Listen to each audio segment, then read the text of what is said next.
126 કરોડના રોકાણ કૌભાંડનો મુખ્ય સૂત્રધાર ઝડપાયો છે. આરોપી ધનંજય બારડ ઓનલાઈન સાડી વેચવાના બહાને 3 વર્ષથી પોલીસથી બચતો રહેતો હતો.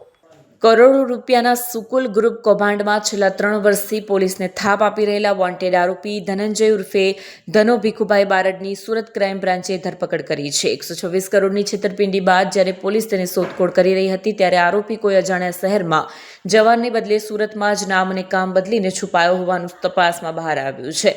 આરોપી પત્ની સાથે મળી ધનંજય બારડ ઓનલાઈન સાડી વેચવાના બહાને પોલીસથી બચતો રહ્યો હતો. જ્યારે 126 કરોડના રોકાણ કૌભાંડમાં પોલીસની તપાસ તેજ બની અને અન્ય સાગરીતો પકડાવા લાગ્યા ત્યારે ધનંજય બારડ ભૂગર્ભમાં ઉતરી ગયો હતો. તે છેલ્લા 3 વર્ષ દરમિયાન તેના વતન ગીર સોમનાથ અને સુરતના વિવિધ વિસ્તારોમાં સતત રહેઠાણ બદલીને પોતાની ધરપકડ ટાળતો હતો.